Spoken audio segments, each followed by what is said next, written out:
সাংস্কৃতিক তথা শৈক্ষিক নগৰী ৬০০ বছৰীয়া আহোম ৰাজত্বকালৰ শেষ ৰাজধানী যোৰহাট চহৰ গাতে লাগি থকা নৱালী হৈ চৰ্দাৰআলি টিমটিমিয়াৰ এটি প্ৰাকৃতিক মনোৰম চালে চকুৰোৱা চাহ বাগিচা আৰু শাৰী শাৰী সাঁচি গছৰ মাজত সুন্দৰকৈ নানা তৰহৰ ফল ফুলৰ বাগিচাৰ মাজত নতুনকৈ সংযোজন হ'ল জলপৰী নামাকৰণে এখনি আভিজাত্য ৰিজৰ্টখনিত আপোনালোকে জুতি ল'ব পাৰিব নানা লোভনীয় খাদ্য সম্ভাৰৰ লগতে নিৰিবিলি শান্তিময় পৰিৱেশত বিয়া জন্মদিন বা অন্য যিকোনো অনুষ্ঠানৰ সুবিধা লাভ কৰিব পাৰিব এই জলপৰী ৰিজৰ্টত অতি কম মাননিতে ৰিজৰ্টখনিত থকা লেকত আপোনালোকে কৰিব পাৰিব বটিং গতিকে আজিয়েই আহক সপৰিয়ালে জলপৰী ৰিজৰ্টলৈ আৰু লগে ভাগে হাঁহি ধেমালিৰে এসাঁজ খাওক জলপৰী ৰিজৰ্টত ৰাইজক উৎকৃষ্ট মানৰ সেৱা আগবঢ়াই হৈছে আমাৰ একমাত্ৰ লক্ষ্য আমাৰ ঠিকনাটো হৈছে নৱালী টিমটিমিয়া যোৰহাট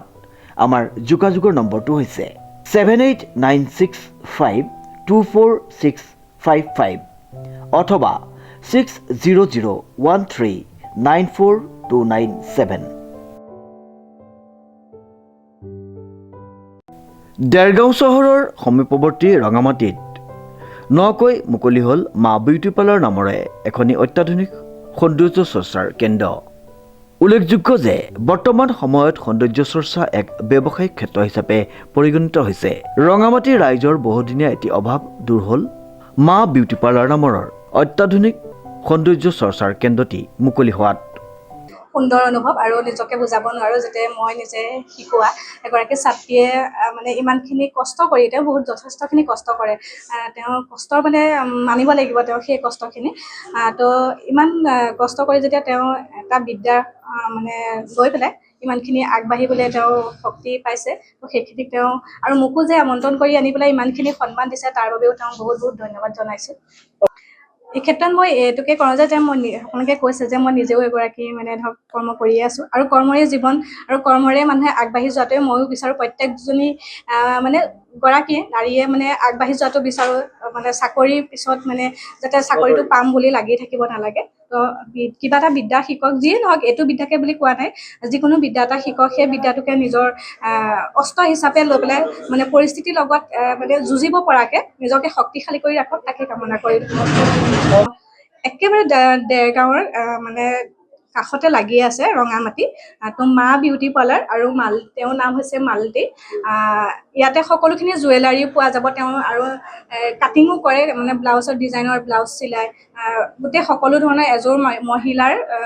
গোটেই সাজযোৰ তেওঁ তৈয়াৰ কৰি দিব পাৰে আৰু তেওঁ লগতে ইয়াতে ফেচিয়েলৰ পৰা ধৰি গোটেই যিখিনি মানুহৰ সৌন্দৰ্য চৰ্চাৰ কাৰণে আজিৰ যুগত সৌন্দৰ্য চৰ্চাটো বহুত বেছিয়ে প্ৰয়োজন হৈছে মানুহৰ কিন্তু সকলোখিনি সুবিধা ইয়াতে পাব আহক আৰু তেওঁকো সহায় কৰক আগবাঢ়ি যোৱাত সেয়াই কামনা কৰিলোঁ হয় হয় মই এইটো কথা ক'বলৈ যাওঁ যে তেওঁ আজি যিটো কষ্ট কৰি পেলাই যে তেওঁ মোক এদিন ফোন কৰি কৈছে যে মই এনেকৈ মণিহাৰী বস্তু বিকি পেলাই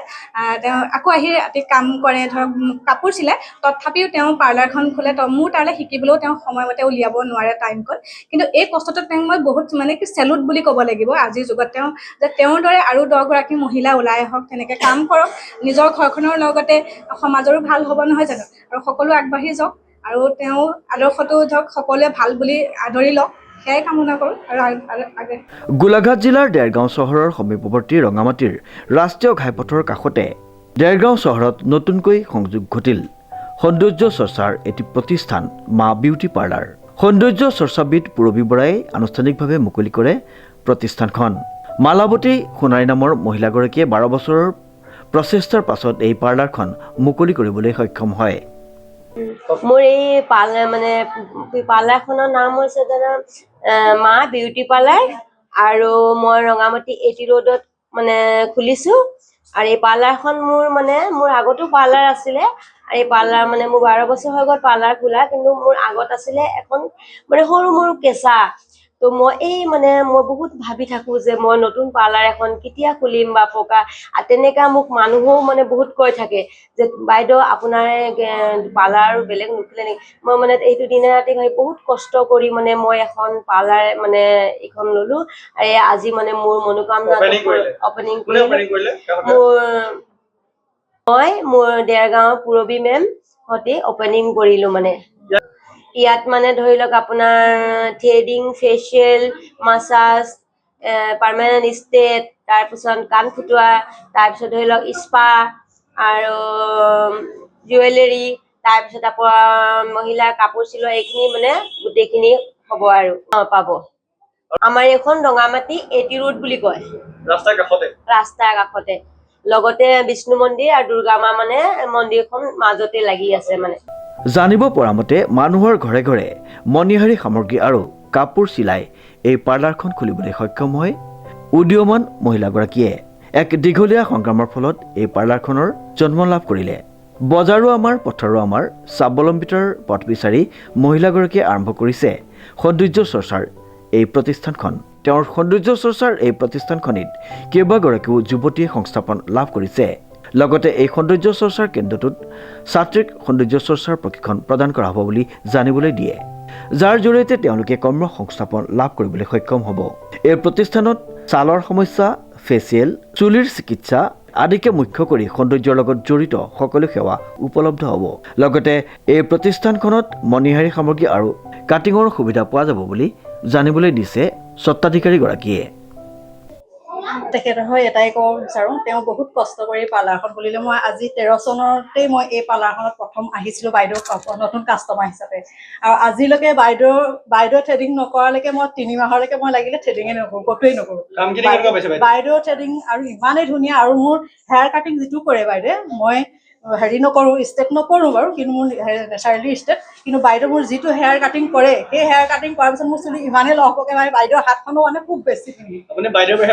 মই ক'তো নকৰোঁ। মই গহপুৰ যাওঁ, মোৰ মা ঘৰ গহপুৰ, মই মা ঘৰত গৈ পেলাই 3 মাহ থাকি আহোঁ, কিন্তু মই তেনেকেই গুচি আহোঁ। কেতিয়াও মই বাইদেউৰ পৰা বেলেগৰ ওচৰত গৈ পেলাই মই থ্ৰেডিং নকৰোঁ। মই নিমন্ত্ৰণ জনালোঁ এই পাৰ্লাৰখনলৈ। সকলোৱে ইয়াত বহুত ভাল কাম কৰে, বাইদেৱে বহুত ভাল কাম কৰে, ফেচিয়েল ধুনীয়া কৰে, সকলো কামেই ভাল, চিলাই কাটিঙৰ পৰা ধৰি সকলো কাম ভাল। গতিকে সকলো আহক, ইয়াতে আপোনালোকৰ নিজৰ ৰূপটো, নিজৰ ছালখন ভালকৈ তৈয়াৰী কৰি লওক। সকলোৱে নিজৰ স্বাস্থ্য, নিজৰ সৌন্দৰ্যটো বঢ়াই ৰাখক। আজিকালি সৌন্দৰ্য নহ'লে কোনো মানুহেই, কোনো নাৰীৰে কোনো মূল্য নাই। গতিকে সকলো নাৰী হিচাপে সকলো নিজৰ সৌন্দৰ্যটো সদায় ভালকৈ ৰাখক, সেইটো তাকে ক'লোঁ মই। বাইদেউ কাষ্টমাৰ হিচাপে মই যিমানখিনি গৌৰৱ অনুভৱ কৰিছোঁ, মোৰ বহুত ভাল লাগিছে, আৰু বাইদেউ সদায় এনেকৈ উন্নতি হৈ যাওক, তাকে মই কৈ দেৰগাঁৱৰ পৰা নৱজ্যোতি ভঁৰালীৰ ৰিপৰ্ট, নিউজ নাও।